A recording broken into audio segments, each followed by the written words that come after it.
6:59. Este será el tema de nuestra primera entrevista de esta jornada. Santiago Orbe, docente universitario, analista sobre temas internacionales, se encuentra aquí. Buenos días, gracias por aceptar esta invitación. Recordemos que el eje de interés de la política exterior de Estados Unidos en la región pasa en primer lugar, lo han dicho altos funcionarios del gobierno de los Estados Unidos, pasa por aislar al gobierno de Nicolás Maduro. Se podría decir que en el pasado Estados Unidos ya ha hecho muchísimo para golpear al gobierno de Caracas. En agosto de 2017, Estados Unidos sancionó a 13 funcionarios venezolanos congelando sus cuentas bancarias en Estados Unidos, y poco después lo hizo también contra el propio presidente Nicolás Maduro, prohibiendo además a ciudadanos norteamericanos y a empresas de Estados Unidos hacer negocios con Venezuela.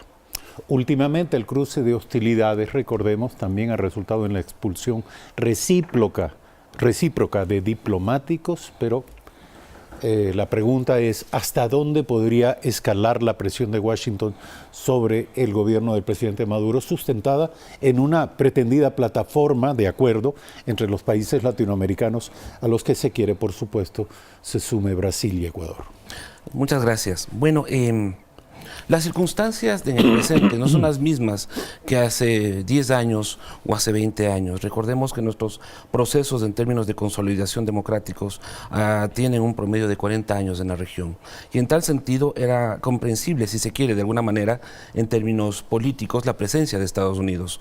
Hoy por hoy debemos entender la posición no solamente política, sino estratégico-política, dentro de la cual se están operando las relaciones, sobre todo en la región, frente a los hechos que, como usted ha mencionado en Venezuela, no dejan sino de generar bastante opinión y crítica al respecto del manejo de cómo se está desarrollando en términos de orden político el gobierno de Nicolás Maduro. En tal sentido, podemos establecer en principio dos elementos. El primero, el geopolítico, y el geoestratégico. Estados Unidos no quiere perder este entorno de manejo político, en torno de un manejo de acercamiento y de relaciones con los países dentro de la región, sobre todo con el frente que se presenta desde Venezuela. Pero por otro lado también es cómo operativizamos esto, es decir, la geoestrategia. En tal sentido es cómo actuamos en función de esta presencia dentro de la región. La presencia del vicepresidente Mike Pence obedece. Usted dice cómo actuamos, se refiere de manera conjunta. La geopolítica es cómo estamos, dónde estamos. Y la geoestrategia es cómo actuamos, el actuando. En tal sentido, nosotros lo que tenemos aquí es la presencia de un vicepresidente que trata de buscar o cohesionar una forma de voluntad política que genere adhesión dentro de la región y que recomponga estas relaciones o estas tensiones en términos políticos que ha generado la presencia de Venezuela, sobre todo a la hora de administrar sus lógicas de poder en términos internos. Pero la pregunta sería, ¿adhesión a qué? ¿A qué estrategia? Bueno, aquí entendemos también otro principio, que es el derecho fundamental, el derecho internacional humanitario. Vemos esta diáspora de venezolanos y en tal sentido es comprensible la preocupación del gobierno norteamericano. Lo que es valioso es que dentro de su agenda se encuentra el país.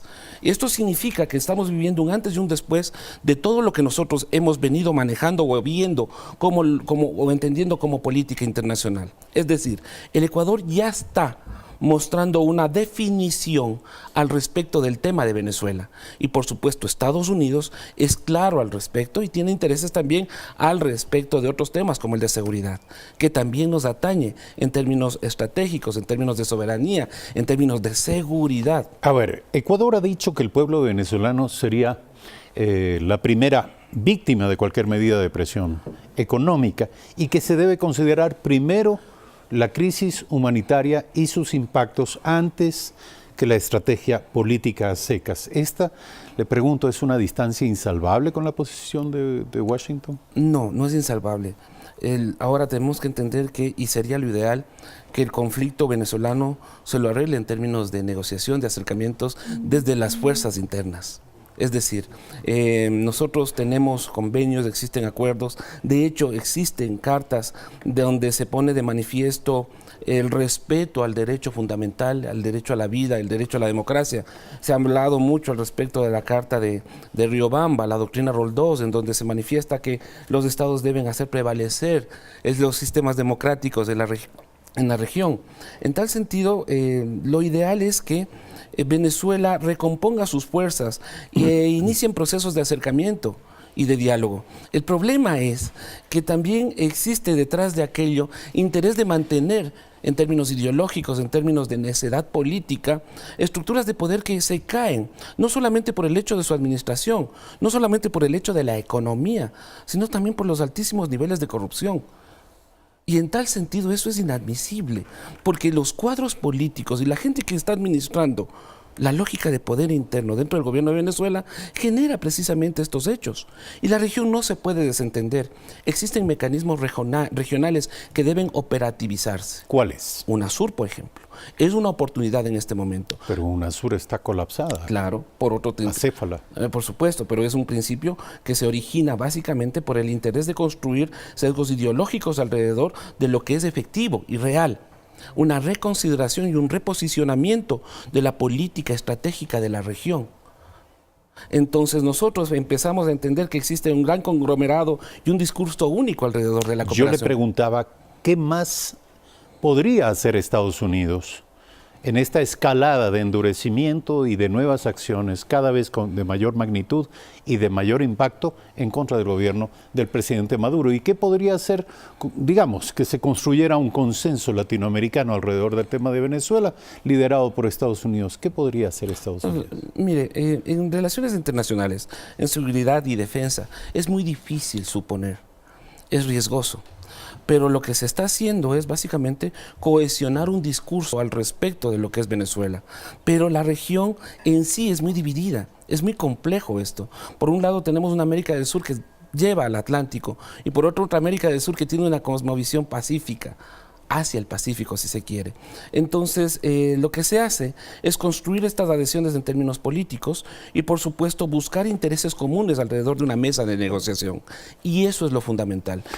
Ahora, si analizamos objetivamente lo que está ocurriendo, por grande que sea la insistencia de Washington para alinear un bloque continental de acuerdo, de presión sobre el gobierno de Venezuela, es inocultable que Venezuela provee el 9% del petróleo importado por los propios Estados Unidos. Se mantiene todavía esa condición.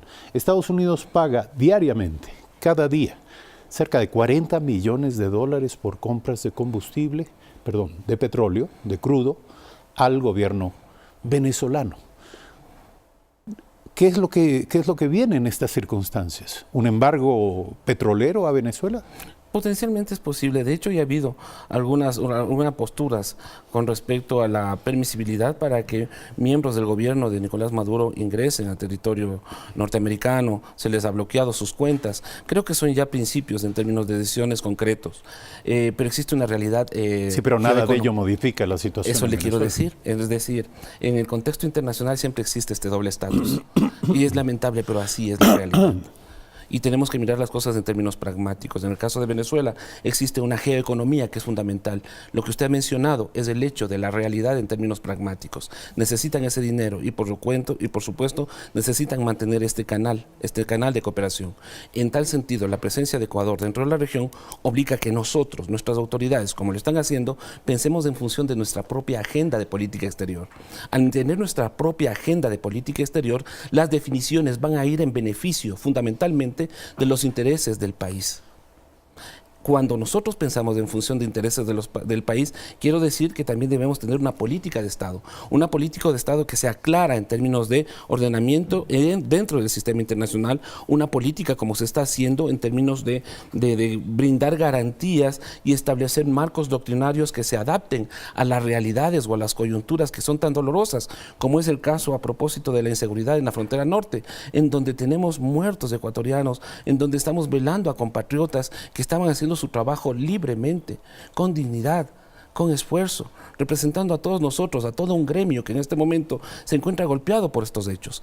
Esto es lo que nosotros debemos de hacer. Sí, si me permite, la primera línea de inquietud de este diálogo era tratar de comprender, por su intermedio, cuáles podrían ser los escenarios posibles de una intervención y además del uso de un alineamiento político en torno al tema de Venezuela bajo el liderazgo de los Estados Unidos. Hay que recordar nuevamente que Venezuela produce hoy por hoy 1.600.000 barriles de petróleo, menos de la mitad de lo que producía en el mejor momento de la industria hidrocarburífera venezolana.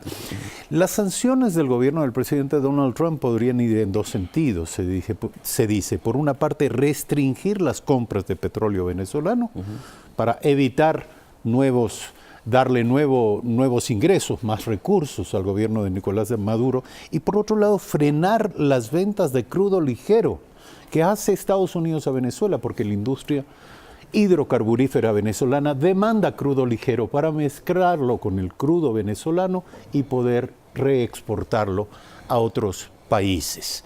En estas condiciones le pregunto, ¿esto es un escenario factible, un escenario posible? ¿Sería esta una línea de acción propuesta por los Estados Unidos? Como usted lo ha dicho, es un escenario posible. Ahora debemos evaluar en qué medida esto puede beneficiar a que exista un alineamiento en contra precisamente de la afectación que pueda generar este tipo de políticas en el pueblo venezolano. En efecto. Esto es fundamental. Y en tal sentido, creo que es una responsabilidad de los líderes regionales empezar a cohesionar discursos y hechos al respecto de la necesidad y de la obligación que tenemos como naciones latinoamericanas de exigir también que nuestros pares brinden garantías fundamentales a su sociedad. A veces las decisiones de orden político, lejos de solucionar, pues complican aún más la escena, y como hemos visto en la región, no solamente hay un sur, hay varios sures. La misma lógica de acción en términos políticos que se rige en Uruguay no es la misma que se rige en Brasil, no es la misma que tiene Colombia, no es la misma que tiene Chile, no es la misma que está proponiendo el Ecuador o que no tenía el Ecuador y que ahora está buscando establecer un mecanismo multilateral, aperturas comerciales, una lógica de acercamiento y de profesionalización, en este caso de un sector estratégico como es la política exterior. Y en tal sentido yo creo que debemos ser sensibles que cualquier decisión que se tome en términos políticos tiene necesariamente que buscar una salida a la crisis humanitaria del pueblo venezolano. El pueblo venezolano es el que puede salir más perjudicado de todo este tipo de acciones, decisiones e incluso omisiones. Sí, e incluso agregando algo a la consideración que usted acaba de hacer. Hay quienes piensan que esta política de cerco económico en torno a Venezuela sería como reeditar la política del bloqueo de 50 años contra Cuba, que fue, hay que decirlo, un enorme fracaso a juzgar por los resultados que pueden exhibir quienes la propiciaron, y que finalmente no sirvió sino para castigar económicamente al propio pueblo cubano. Así es, el pueblo está golpeado, el pueblo cubano ha sido golpeado y no ha habido un cambio en términos fundamental o sustancial en términos políticos que sea auspicioso o que nos indique que esta situación ha cambiado. Y lejos de aquello incluso, la ausencia en los mecanismos, en las instancias internacionales de Cuba, hacen también muy difícil poder dialogar y establecer mecanismos de acercamiento multilaterales o de cooperación multilateral. Lo que hemos visto es el acercamiento por parte del gobierno de La Habana en términos bilaterales, lo que es comprensible dado el bloqueo económico, el bloqueo político que se ha dado durante los últimos años. Pero recordemos que eso también obedece a una lógica. Había un momento y un distanciamiento y una polaridad en términos políticos que era lacerante, era evidente. Hoy por hoy las circunstancias están cambiando y los estados tienen la obligación de abrirse al mundo. Los gobiernos tienen que ser sensibles ante esta realidad y ser pragmáticos a la hora de construir sus relaciones internacionales. La presencia de Estados Unidos acá busca eso.